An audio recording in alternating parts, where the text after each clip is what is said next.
Hello kids, welcome back. I am Vandana and we are learning English Reader of Class 3 by Coral Publishers, and here's a book, English Literacy. Children, let's start chapter 8 today, and the name of the chapter is Might is Not Right. So let's start the chapter. It was a fine winter morning. An argument began between the sun and the wind. तो ये जो कहानी है ये एक winter morning की कहानी है और एक आर्ग्यूमेंट, एक लड़ाई शुरू हो गई थी किसके किसके बीच? सन और विंड के बीच।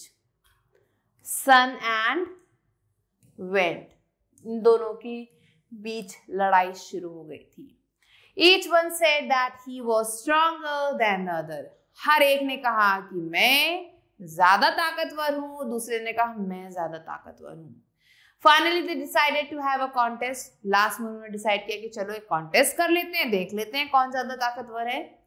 A traveler was walking down the road. रास्ते में एक आदमी गुजर रहा था रोड से, and he was wearing a big coat. उसने एक लंबा सा कोट पहन रखा था।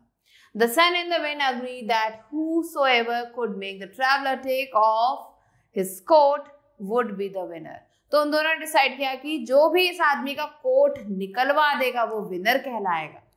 The wind began to blow. Wind बहुत तेज चलने लगी, हवा बहुत तेज चलने लगी। At first he was gentle and the man was happy. शुरुआत में हवा हल्की हल्की थी, आदमी खुश था। But he did not take off his coat. लेकिन उसने अपना कोट नहीं निकाला। Seeing this, the wind blew a little harder. ये देखने के बाद विंड और तेज चलने लगी। The traveler wrapped his coat tightly. अब ट्रैवलर ने क्या किया? अपने कोट को और तेजी से पकड़ लिया, जकड़ लिया। Then he began to blow with all his might till it grew into a storm. और फिर विंड और तेज हो गई और उसने और तेज हवा चलाना शुरू किया जब तक एकदम आंधी नहीं आने लगी। इतनी तेज हवा चल रही थी। The traveler held his coat and wrapped it more tightly around himself. और ट्रैवलर ने क्या किया? और टाइटली से कोट को अपने बॉडी पे पकड़ लिया। Finally the wind got tired and gave up. अब विंड ने क्या कहा कि अब तो मैं थक गई हूं, अब मैं हार मानती हूं। Then the sun peeped out from behind the clouds. और अब जो है सन की बारी थी, वो क्लाउड से बाहर निकला। When his warm light shone through the stormy weather disappeared. जैसे ही सूरज की रोशनी आई, जो आंधी तूफान, जो stormy weather था वो खत्म हो चुका था। At first the traveler was happy to feel the sunshine. शुरुआत में क्या वो जो ट्रैवलर था वो खुश था सनशाइन, हल्की हल्की धूप की रोशनी को देख के। But soon the sunshine got brighter and warmer. और धीरे धीरे क्या हुआ? धीरे धीरे सूरज की रोशनी बढ़ती गई और भी ज्यादा गर्मी बढ़ती गई। The traveler started feeling hot and tired. अब जो ट्रैवलर था वो और भी ज्यादा थका हुआ और गर्म महसूस करने लगा। Finally he sat down to rest. फिर वो बैठ गया आराम करने के लिए। It was so hot that he had to take off his coat. और वो इतना ज्यादा गर्म हो चुका था, सूरज की रोशनी इतनी तेज पड़ रही थी, इतने ज्यादा गर्म हो चुका था कि लास्ट में उसे अपना कोट निकालना पड़ गया। The wind had to agree that the sun was the winner. Wind को इस बात को मानना पड़ा कि सन कौन था? विनर था।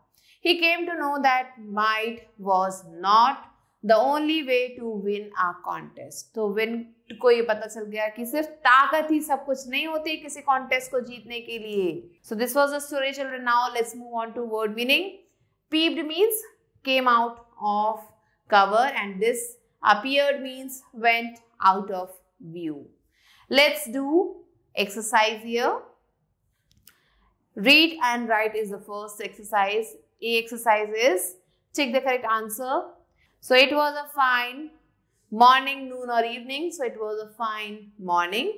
An argument began between the sun and the moon, wind or star. So it was the wind. Do the next question yourself, children. Now let's move on to fill in the blanks, which is B exercise of your book. So here the first question in the fill in the blanks is a traveler was walking down the road, and the second one is the wind got tired and gave up. Do the rest of the questions yourself, children. It's your homework, and with this we have completed the chapter. I hope you enjoyed And I'll be meeting you soon with a new video, children. Till then, stay tuned and thanks for watching.